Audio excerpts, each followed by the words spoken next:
girl ChucTayyy, and I am here with your RETV Sports Break. You can catch me here every Thursday, talking junk, spitting facts. Let's get started.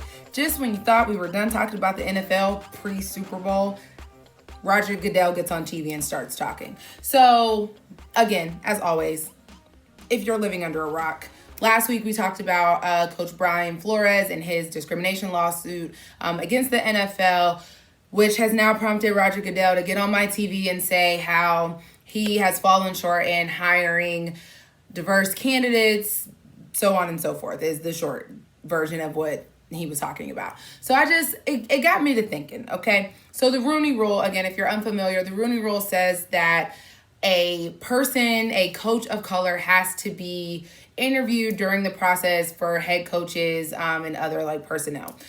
So with this lawsuit and everything, it has come back up. This is not the first time. It's not even the second time since 2003 that this has become a conversation. It's just the first lawsuit that we are all aware of. So the Rooney Rule was established in 2003. Roger Goodell became the commissioner in 2006, which obviously simple math tells us that the Rooney Rule was in effect 3 years prior to Roger Goodell becoming the commissioner. Now,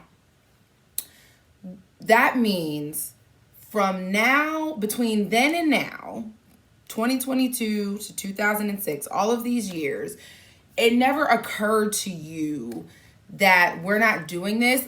My problem with this line of thinking and him doing what I call damage control is it should not have taken you from 2006 to 2022, all of the good Lord's years in between, to say, we're really not doing that good of a job, especially considering the Rooney Rule, the thing that has set this entire thing in motion, has been in existence since before you even got here. So I would think, and I know he's not a big thinker, right? But I would think that when you got here, if not immediately, shortly thereafter, you would be like, well, let's make sure that this isn't actually a problem. Now, pause for the cause before somebody hops in the comments and is like, well, if it's not being brought to their attention, blah, blah. Yeah, I got all that.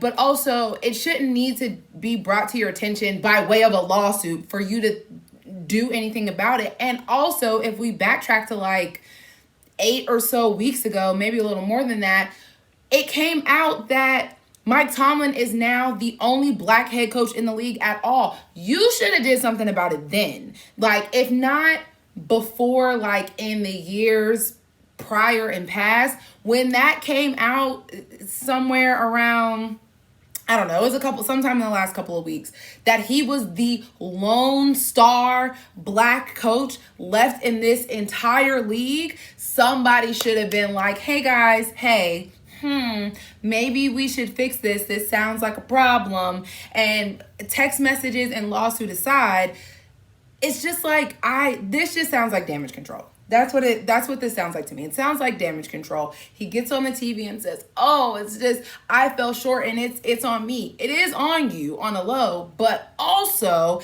if this lawsuit doesn't come to light, if this is not a thing, you wouldn't have got on TV and said that.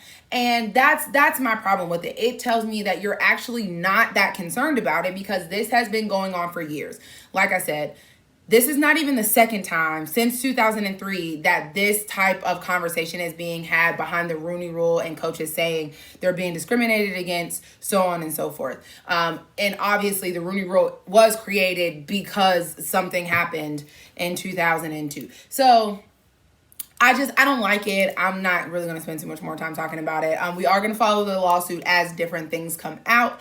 But again, if you know anything about me, if anybody knows me, I've said it at least twice here that I can think of. The job that keeps my lights on is HR. So these are things that I think about probably differently than most people. But also, there's a whole rule created around this. And I just feel like y'all were not on y'all P's and Q's enough to mitigate the fact that this rule even exists. I'm gonna get off my soapbox though. So anyway, that's enough NFL for this week. We'll get back to it next week because as we know, the Super Bowl is this weekend and I just want to remind Pac-Man that Pittsburgh is not going up for the Bengals. At least not because y'all are close to Pittsburgh. It also escaped my mind that the Bengals do have a player from Pittsburgh. He's from Clarendon, to be exact. Tyler Boyd. So he does play for the Bengals. Maybe Pittsburgh will go up for Tyler, but like the Bengals as a unit, I don't think we have to worry about that, Pac-Man. But that's just me. Again, we're done with football. Like, let's talk about some basketball. So the Lakers, or as First Take called them today, the fake show. I'm not going to hold y'all. That sent me this morning. But nevertheless, the fake show. So, they're on the struggle bus, guys. And I say that in such a way because I already said, I don't remember if I said it on this show. I don't remember half the stuff I say once I'm done talking to my iPad. But I did not see it for all of these superstars that ended up in LA at present. I didn't see it for them. Okay, I did not. I didn't see it for them immediately. So they're having some problems. The first problem is with their latest loss to the Bucks.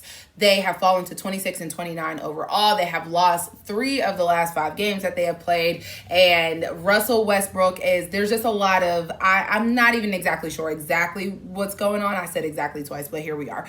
I can't say for sure what is happening with him. What I can say is in the last 2 games, he shot 4 for 21 and from the field. And it's like making the fans be like, don't shoot when he touches the ball. Like, don't shoot. Don't, Kevin Hart. Anyway, so there's a lot of rumblings, especially with the trade deadline coming, what it's going to look like for the Lake Show. And, while I know I said sometime in the last couple of weeks, like Russell Westbrook is going through a slump, he's going to get over it. And I do genuinely believe that. What I'll say is like I said previously and like 30 seconds ago, it's this big like joining forces of all these major superstars into one super Space Jam monster-y team. And then when they don't do well, everybody's like, oh, Saturday, blah. Like, I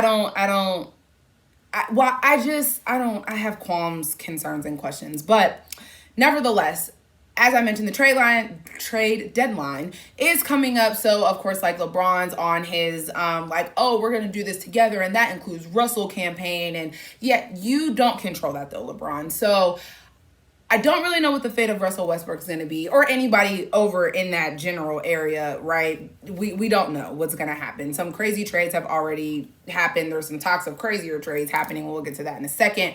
But what I do know is that everybody put their eggs in the Laker basket because of everybody that went over there. And it's just not working out. And this is why I feel like while players should have a say-so, because at the end of the day, this is their career, there needs to be something else that happens before we allow the Monstars and the Avengers to assemble, okay? Because now you have LeBron James, Russell Westbrook, Anthony Davis, who else is on that team? Carmelo Anthony, all of the people, right? And you're losing, okay? Like, you lost to the Bucks, and of course, I know the first person's gonna be like, well, the Bucks are the defending champions. Yeah, that's cool and all. Like, I got it, but y'all didn't even really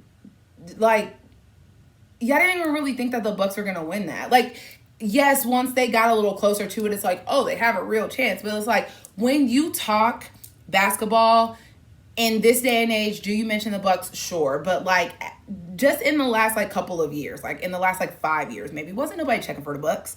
Everybody's always checking for the Lakers, no matter what. Losing season, winning season, they checking for the Lakers. Always checking for the Lakers. So it's just, like, they wanted to have this, like, Kobe, Shaq, Phil Jackson-y legacy happen with this, and it's not happening. So now it's like, oh, the roster, we have to look at it. But it's like, y'all let the Avengers assemble, and whose fault is that? Again, let me just climb down off of my soapbox. So, of course, again, as I have now said for the second or third time, the trade deadline is coming up. So there's going to be some changes across the league, but very interested to see what happens with the Lakers and the fate of Russell Westbrook and all players involved in this, and see how they clean up their roster from there. So, again, for the third time, speaking of trades, Ben Simmons. So there's this trade. First of all, I've totally forgot all about Ben Simmons because another person I'm like not checking for. But there is a confirmed conversation that Ben Simmons may be going to Brooklyn and James Harden may be coming to Philly. So how do I feel about that? I feel like that's not a good trade. I wouldn't trade a bag of peanuts for Ben Simmons, okay? Not boiled peanuts, not soft shell peanuts. I don't think that's a thing. But not 2 nickels, okay? And absolutely do I not get rid of James Harden. Now, I know I'm critical of James Harden. He doesn't play enough defense for me. That's never going to change. But if Ben Simmons couldn't handle it in Philadelphia, why do you think he's going to make it in Nueva York? I'm so confused. I am confusion. At the end of the day, Ben Simmons is not a quality enough player in my mind that this is even a trade that needs to happen. It's just not. Again, totally forgot about Ben Simmons after he was crying and whining and being upset because the people of Philadelphia were not embracing him and all of his extra passes. But I feel like he's, not only are the people of New York going to eat him alive, but I don't even see where he enters that team in a conducive way. Like, what does he bring to the table that complements the KDs of the world and the Kyrie Irvings of the world and so on and so forth? I just, there may be something I'm missing with this trade. And I know it's like Ben Simmons and some other things. Like, it's not just him. It's like a package deal. And I got that. It's just like he's the bread and butter of the package, and that bread is moldy. Or it's like that end slice of bread that everybody skips, and I don't like it. And then last but not least, another big trade that everybody seems to be talking about is CJ McCollum is on his way to the Pelicans. Stephen A. Smith is not completely happy with this, and I'm not completely happy with it either, and let me tell you why. First of all, I really enjoy CJ McCollum, and I feel like he needed to be traded to a team. And again, I know he didn't really have too much or any say so about this, but I would have liked to see him go to a team that we care about. And that sounds shady, right? I don't care, because no one is checking for the Pelicans. And Stephen A. Smith, I usually agree with the things that he says. And the best point that I heard him make about this trade is you have Zion Williamson there, and the one thing that he can't seem to do is stay healthy enough to make an impact for that team. He was supposed to be their replacement Anthony Davis. And again, I get it. It's like the trick of the trade. Derrick Rose had a similar problem. I got that. It's really out of his control for the most part, but it's just like he's supposed to be their guy. They want to build around him, and they can't because he's not available enough to get a foundation where he is at the center of it. So maybe that's why they bring in McCollum, and maybe they're going to try to build around him instead. I just don't like this trade for him because I don't want to say his talent's going to be wasted, but it is not going to be used in the capacity that I think is best for his career. That was a very HR explanation of what I just said, and that's okay. So, yeah, but that is the next biggest thing on the market right now, but it's already done. So what can we do about it? We just have to see him in a New Orleans jersey and hope for the best. But I don't see it. Last but not least, guys, AllStar Weekend is coming, and while I'm not going to spend too much time on it, what I just want to go on record and say, as I say every year, I hate the AllStar lineup or the you pick your player thing, because again, back to this whole Laker Monstar Avengers Assemble example, that's all you're doing is you're assembling the Avengers and picking your boys and whatever, and it doesn't seem fun anymore. I don't like it. Boo, tomato. I don't like it. So we have Team LeBron and we have Team Durant, which also, might I add, I find it very funny that we call LeBron his first name and then Team Durant, but I digress. So the draft is coming. They're going to pick their players. AllStar Weekend is the weekend after the Super Bowl. So we will get into that a little bit more in detail next week, especially as the teams are officially assembled, and then we'll talk about details and dunk contests and all of the things. And that's it for me this week, guys. I don't have a bright spot. Actually, I lied. I do have a bright spot. It's technically not sports, but this was given to me in the form of a bracket, and I have an attitude about it. Whatever Gen Zer created this Disney, Pixar, March Madness situation and decided that Tangled not only wins everything, but it beats Lion King. Or maybe it's Monsters Inc. It doesn't matter. What I do know is that it said that Tangled was a better movie than Lion King, and you can kick rocks with open-toed shoes. My mother watches this show, so I'm going to keep it PG. What is wrong with you? First of all, first and absolutely foremost, we're going to put this somewhere where you guys can see this silly bracket. But it also said that Coco loses to Cars 3. First of all, Cars 3 is not even the best of the Cars, okay? And it absolutely has no business beating Coco. Coco, the cinematic masterpiece that it is, does not lose to Cars 1, 2, 3, or any of them that are not created yet. Never in your wildest dreams, okay? All right? I don't appreciate it, okay?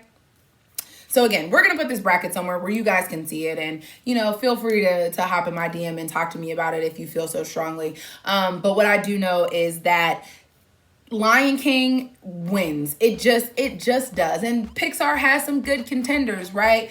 But Tangled over Lion King, you have lost your ever-loving mind. Okay? And that's it for me this week, guys. You can catch me here every Thursday. Talking to them. Spit facts. See you later.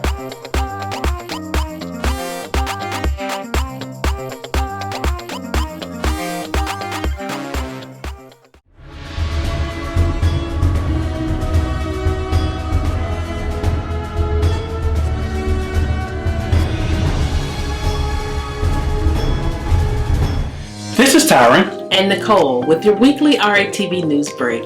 Each Thursday at 12 noon Eastern, we'll come to you with the latest news, trends, and more with a positive spin. We know there's a lot of positive news that doesn't get reported, but we want to give you the opportunity to share your story here on RETV. If you have a positive news story you want us to share, you can submit your story to news@re-tv.net. Don't forget to subscribe to the Relationship Entertainment Television YouTube channel. Download the new RETV Live app on your mobile device and follow Relationship Entertainment Television on your favorite social media platform. Don't forget, make sure you tune into the RETV News Break each Thursday at 12 p.m. Eastern. Until then, be blessed and be great. Growing up in the church, we saw a lot. Things that people refuse to talk about. The elephants in the room. Mental illness, sexual abuse, broken families, domestic violence, and so much more. The Big E, The Elephant in the Room, is a show that sheds light on these topics. We're here to speak about the unspeakable. Hey, it's your girl Tia Robertson. I'm the host of Entrepreneur Insider.